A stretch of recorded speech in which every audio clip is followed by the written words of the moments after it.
माधवपुर गांव में रामदीन नाम का एक गरीब व्यक्ति रहा करता था, जो ठेला पर मसाला डोसा बेचा करता था। एक दिन वह गांव में मसाला डोसा बेचने निकला और आवाज लगाते हुए जा रहा था। डोसा ले लो, मसाला डोसा ले लो, चटपटा मसाला डोसा खा लो। उस गांव का एक बदमाश लड़का मोंटी उसको आवाज लगाता है, हेलो ओ बूढ़े, ओ हेलो, अबे बहरे रुक, ओए, अबे सुनाई नहीं देता क्या? कब से कह रहा हूँ रुको रुको, लेकिन तुम अपनी धुन में चले जा रहे हो। फिर रामदीन कहता है, माफ करना बाबूजी, सुन नहीं पाया। मेरा भी आप जैसा बेटा है, पढ़ लिख कर बेरोजगार। 2 दिन से वह बीमार है, बस उसी के बारे में सोच रहा था। गलती हो गई। फिर मोंटी कहता है, गलती नहीं, ओए अच्छा हुआ जो तूने सुना नहीं। चलो जाओ, अपने संक्रमित ढोसे की दुकान कहीं और जाकर लगाओ। बीमारी फैलाने हमारे इलाके में मत आया करो। फिर रामदीन कहता है, बाबूजी ले लो ना एक ढोसा, सुबह से एक भी नहीं बिका है। फिर मुंटी कहता है, ओए नहीं बिका तो मैंने कौन सा ठेका ले रखा है तुम्हारे मसाला डोसा बिकवाने का? हरामखोर कहीं का, न जाने कहाँ कहाँ से आ जाते हैं। वहीं बगल से पंडित बद्रीनाथ गुजर रहे थे। उन्होंने मोंटी की बातें सुनी तो उन्हें बुरा लग गया और वह कहने लगे, बेटे ऐसा नहीं कहते हैं, यह तुम्हारे बाप की उम्र के हैं। फिर मोंटी कहता है, ओ देखो पंडित, ज्यादा तरफदारी मत करो, समझे? कहाँ लिखा है कि ज्यादा उम्र के लोग हरामखोर नहीं होते? एक तो बीमार बेटे का संक्रमित डोसा बेच रहा है, तो पंडित जी कहते हैं, अगर नहीं बेचेगा तो खाएगा क्या और बेटे का इलाज कैसे करवाएगा? फिर मोंटी कहता है, ओए, इलाज करवाने के पैसे नहीं हैं तो तुम लोग बच्चे क्यों पैदा करते हो? खाने को रोटी नहीं, पर हरामजादे 6-6 बिल्ले पैदा करेंगे। फिर पंडित जी कहते हैं, मूर्ख बदमाश, क्या यही पढ़ाया लिखाया है तेरे माँ बाप ने? हराम की कमाई तो तेरा बाप खाता होगा, हरामखोर तो तू है। फिर रामदीन कहता है, चलिए पंडित जी, इसे मुंह लगाकर अपनी जुबान क्यों गंदी कर रहे हैं? जाने दीजिए, हम लोग तो पल दो पल के लिए इनसे मिलते हैं। सोचो माँ बाप कितना झेलते होंगे जिनके साथ यह रहता होगा। पंडित बद्रीनाथ और रामदीन वहां से चले जाते हैं। उधर मोंटी उन लोगों की बात को अपनी प्रतिष्ठा से ले लेता है और रामदीन को मजा चखाने के लिए रोकी से जाकर मिलता है और उसे सारी बात बताता है और उसे कहता है, समझ में आ गया ना क्या करना है? तो रोकी कहता है, अरे सेठ, मैं समझ गया। मैं रामदीन का वह हाल करूंगा ना कि जब भी वह तुम्हें देखेगा तो उसकी नजर जमीन पर ही होगी। फिर मोंटी कहता है, ठीक है, यह लो 10,000 रुपये एडवांस और 10,000 काम होने के बाद में मिल जाएंगे। अगले दिन जैसे ही रामदीन अपना ठेला लेकर मसाला डोसा बेचने निकलता है, सुनसान गली में मुंटी के इशारे पर रोकी और 2-3 लड़के मिलकर रामदीन को पीछे से कंबल ढक देते हैं और डंडे, लाठी और लात घूंसों से उसे बहुत पीटते हैं और अधमरी हालत में छोड़कर चले जाते हैं। रामदीन वहीं पड़ा कह रहा था, तभी उधर से पंडित बद्री प्रसाद आ रहे थे और उन्होंने देखकर पूछा, अरे रामदीन, तेरी यह हालत किसने की? क्या हो गया तुझे? यूं सड़क पर क्यों पड़ा है?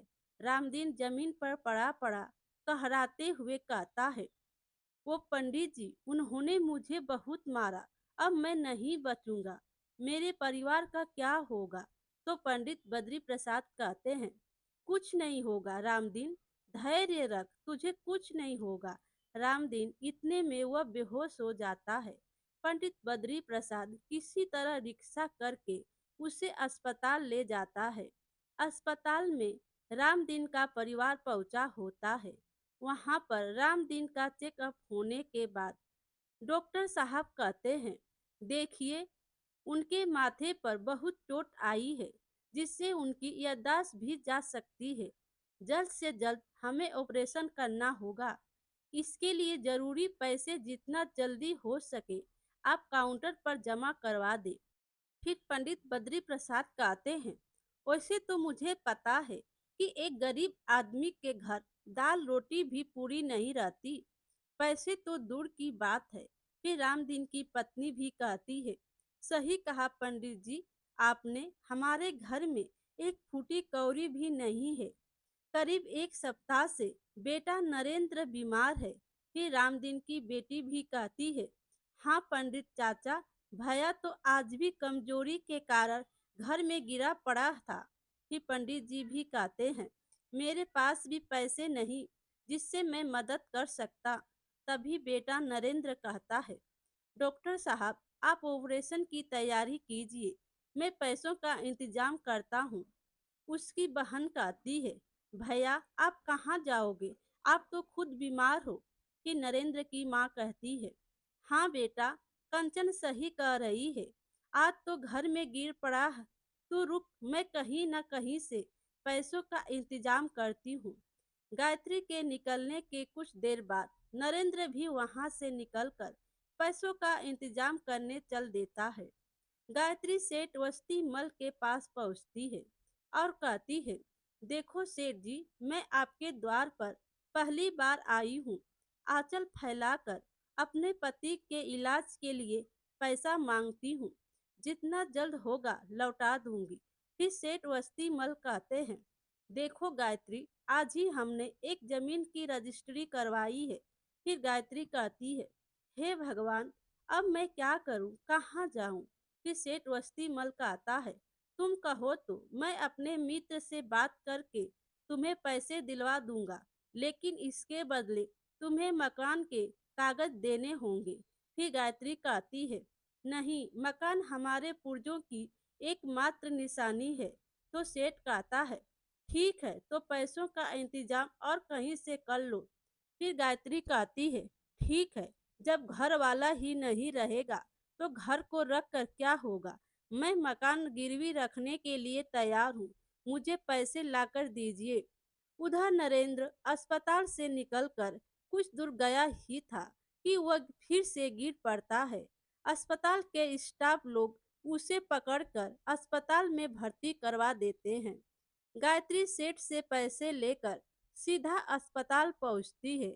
दोनों के इलाज में लगभग सारे पैसे खर्च हो जाते हैं। बचे हुए पैसों से घर एक महीना जैसे तैसे चलता है। फिर एक दिन पंडित बद्री प्रसाद उनके घर की ओर से जा रहे थे तो नरेंद्र से पूछते हैं, अरे बेटा नरेंद्र, पिताजी कैसे हैं। तो नरेंद्र कहता है, बहुत सुधार है, बस थोड़ी सी कमजोरी है। तभी गायत्री आकर बोलती है, अरे पंडित जी, घर के अंदर आइए ना, बाहर से हाल चाल पूछ यूं ही चले जा रहे हैं। आपसे मिलकर उनका भी मन लग जाएगा। दिन भर बिस्तर पर पड़े पड़े न जाने क्या सोचते रहते हैं। फिर पंडित जी घर के अंदर जाते हैं तो उसकी माँ अपने बेटी से कहती है, कंचन जा, जरा पंडित जी के लिए चाय बना कर लाना। फिर पंडित जी रामदीन से पूछते हैं, कैसे हो रामदीन, अब तबीयत कैसी है तुम्हारी। फिर रामदीन कहता है, ठीक है पंडित जी, सब आपकी कृपा है बस। फिर पंडित जी कहते हैं, तुम चिंता क्यों करते रहते हो, भगवान सब ठीक कर देंगे। फिर रामदीन कहता है, चिंता कैसे ना करूं पंडित जी, विवाह योग्य जवान बेटी घर में बैठी है। नरेंद्र पढ़ लिख कर भी बेरोजगार पड़ा है। मेरी हालत तो रोकी और मोंटी मिलकर ऐसी कर दी है कि मैं किसी काम का ना रहा। यह बात नरेंद्र सुन लेता है तो कहता है, क्या कहा, मोंटी और रोकी ने मिलकर आप पर हमला किया। मैंने उन दोनों को मजा नहीं चखाया तो मेरा नाम भी नरेंद्र नहीं। फिर नरेंद्र की माँ कहती है, बेटा जाने दे, हम गरीब है, घर में रोटी कैसे बनेगी, इसके अलावा कुछ नहीं सोचते। फिर पंडित जी कहते हैं, हाँ बेटा, अब घर की सारी जिम्मेदारी तुम ही पर है, घर भी गिरवी से छुड़ाना है, ठीक है बेटा, अब मैं चलता हूँ, मुझे एक पूजा करवानी है। पंडित जी के जाने के बाद फिर गायत्री कंचन से कहती है, क्यों रे कंचन, तुमने पंडित जी को चाय क्यों नहीं दी? एक भी चम्मच चीनी नहीं है घर में। फिर गायत्री कहती है, भगवान इतनी दरिद्रता किसी को मत दिखाना कि घर में पंडित जी को एक कप चाय तक देना भी नसीब ना हो। तभी सेठ वस्तीमल अपने लठेतों के साथ वहां आ जाता है और कहता है, चलो गायत्री, एक महीने से ज्यादा हो गया, अब मैं और बर्दाश्त नहीं कर सकता, निकलो घर से और चाबी लाओ घर की। फिर गायत्री घर से बाहर आती है और कहती है, घर की चाबी, पर मैं तुम्हें क्यों दूं? फिर सेठ कहता है, क्योंकि अब यह घर मेरा है। तुमने जो रामदीन के इलाज के लिए घर बेच दिया था, वह याद नहीं है क्या? यह देखो उसके कागज। फिर सेठ अपने लठैतों को इशारा करते हुए कहता है, चलो भाइयों, अपने अपने काम पर लग जाओ, सारा सामान बाहर निकाल कर ताला लगाओ जल्दी। फिर गायत्री कहती है, कमीने, तुझे कीड़े पड़ेंगे, गिरवी के नाम पर पूरा मकान लिखवा लिया। याद रख वस्तीमल, ऊपर वाला सब देख रहा है। वस्तीमल घर का सारा सामान बाहर फेंकवा कर घर में ताला लगा देता है। रामदीन का परिवार जैसे तैसे पंडित जी के मकान में शरण लेते हैं। नरेंद्र रामदीन वाला ठेला ठीक करवा कर मसाला डोसा अपने नए अंदाज में बेचना चालू कर देता है और आवाज लगाता है, भैया आओ, भाभी आओ, चाचा के संग चाची आओ, मौसी और मौसा आओ, दुनिया का बेस्ट मसाला डोसा खाओ। दिन भर में मात्र 5 डोसे बिकते हैं। रात को लौटते वक्त नरेंद्र बरगद के पेड़ के नीचे ठेला लगाकर निराश मन से सोचता है, हे भगवान, अब क्या करूं? इतनी मेहनत के बाद मात्र 5 डोसे बिके, राशन वाले का कर्ज हो गया है अलग से, बाप अपाहिज पड़ा है और बहन भी शादी लायक घर बार बिक चुके हैं। मैं हट्टा कट्टा होकर भी कुछ नहीं कर सकता, मुझे मर जाना चाहिए। इतने में नरेंद्र फांसी लगाने जा रहा था, तभी उस बरगद के पेड़ पर रहने वाला झूलन भूत नरेंद्र से बोला, मूर्ख, मत मर। नरेंद्र, कल से तुम्हारा परिवार खुशहाल हो जाएगा। फिर नरेंद्र डरते हुए कहता है, कौन कौन है, सामने क्यों नहीं आते? तभी झूलन भूत सामने आता है और कहता है, मैं झूलन भूत, इतनी जल्दी हार मान गए? सोचो, तुम्हारे पिताजी ने 20 साल से न जाने कितने दुख झेलकर तुम्हें पढ़ाया लिखाया। देखो नरेंद्र, मैं एक मस्त मैला भूत हूँ और तुम एक अच्छे इंसान हो, इसीलिए मैं तुम्हारी मदद करूंगा। फिर नरेंद्र बोला, मैं क्या करूं? पूरी लगन और मेहनत से डोसा बेचने निकला, लेकिन मात्र 5 डोसे बिके। फिर झूलन भूत कहता है, मुझे पता है, यह लो, यह जादुई कढ़ी के पत्ते, कल से इन्हें अपने डोसे और सांबर में डाल देना, फिर देखो झूलन का कमाल। जाओ जाओ, अब मेरा आराम करने का वक्त है। फिर नरेंद्र कहता है, अरे वाह, क्या सच में? भूत भाई, अगर ऐसा हुआ तो मेरी सारी परेशानियां दूर हो जाएगी। जय झूलन भूत की। नरेंद्र कड़ी के पत्ते लेकर वहां से चला जाता है और दूसरे दिन अपने डोसे और सांबर में कड़ी के पत्ते डालकर बेचने निकलता है। उससे पहले कहता है, बन गया सारा माल, खुशबू तो लाजवाब आ रही है, थोड़ा चक्कर देखता हूँ। तभी थोड़ा सा सांबर कटोरी में लेकर चखता है। चक्कर कहता है, अरे बाप रे, इतना ज्यादा टेस्टी सांबर कैसे बन गया? वाह वाह, मजा ही आ जाएगा। फिर वह अपना ठेला लेकर गांव के बीचों बीच एक पेड़ के नीचे खड़ा होकर आवाज लगाने लगता है, डोसा खा लो डोसा, कम पैसों में थोड़ा नहीं, बाजार में इसका जोड़ा नहीं। तभी सेठ जमुना प्रसाद उधर से आते हैं और कहते हैं, भाई बहुत जोरों से भूख लगी है, एक प्लेट डोसा दे दो। फिर नरेंद्र एक प्लेट डोसा सेठ जी को देता है। फिर डोसा खाकर कहते हैं, तुम्हारा मसाला डोसा तो सचमुच बहुत अच्छा है, ऐसा करो 2 डोसे और पैक कर दो भाई। तभी वहां पर सेठ दौलत राम और व्यापारी संपत लाल वहां पहुंचते हैं। फिर सेठ दौलत राम कहते हैं, क्या जमुना अकेले अकेले खाकर चुपचाप भाभी के लिए पैक करवा के चल दिए? फिर व्यापारी संपत लाल कहता है, जमुना का दिल कितना बड़ा है, वह तुमसे थोड़ी ना छुपा है। दौलत राम फिर सेठ जमुना प्रसाद कहते हैं, ऐसी बात नहीं है संपत लाल, मैंने आज तक इतना टेस्टी मसाला डोसा नहीं खाया। फिर सेठ दौलत राम कहता है, डोसा वाले भाई, हम दोनों को भी मसाला डोसा खिलाओ।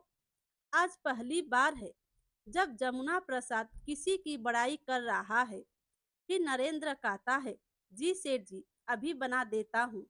फिर नरेंद्र दोनों को मसाला डोसा देता है। सेठ दौलत राम डोसा खाकर कहते हैं, भाई सचमुच बहुत ही लजीज मसाला डोसा है, मेरे लिए 8 मसाला डोसा पैक कर दो।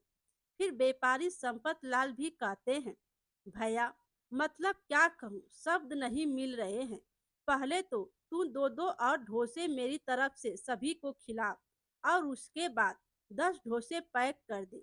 नरेंद्र का तुकबंदी में डोसा बेचने का अंदाज और डोसे का स्वाद जल्द ही पूरे गांव में फेमस हो जाता है। दूर दूर से लोग उसका मसाला डोसा खाने के लिए आने लगते हैं। कुछ ही दिनों में नरेंद्र शहर में जाकर एक मसाला डोसे की दुकान खोल लेता है।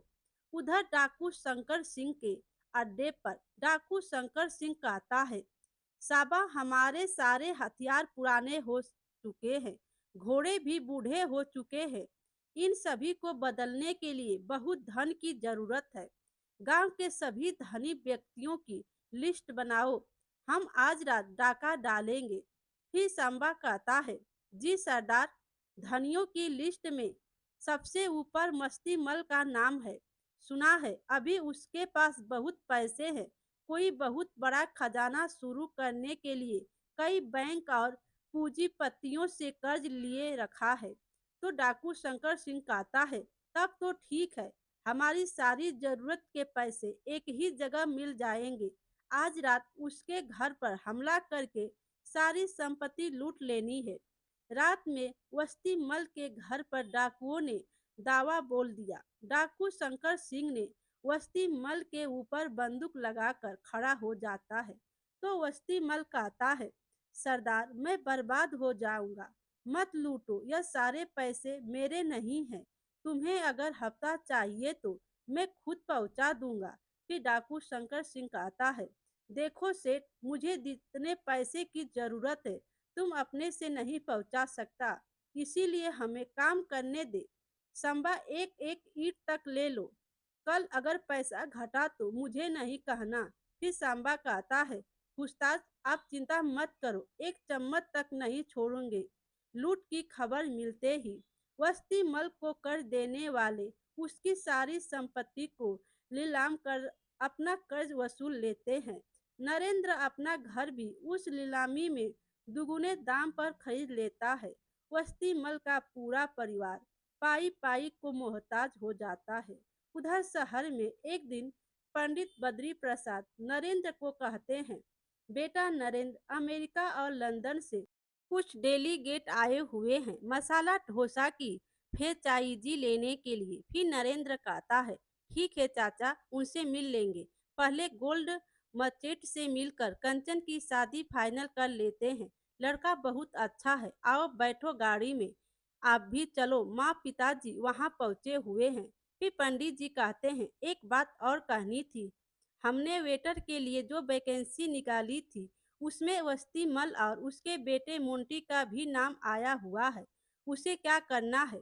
नरेंद्र कहता है, उन्हें अपने रेस्टोरेंट में न रखकर बगल वाले रेस्टोरेंट में रखवा दीजिए, क्योंकि हमारे यहाँ काम करके वे लोग हमेशा अपने लाचारी पर रोते रहेंगे, जो मैं नहीं चाहता। फिर पंडित जी कहते हैं, वाह नरेंद्र, तुमसे मुझे यही उम्मीद थी, बड़ा वही होता है जो बड़प्पन दिखाकर किसी को माफ कर दे, तुमने तो उससे भी आगे बढ़कर उन्हें नौकरी दे दी।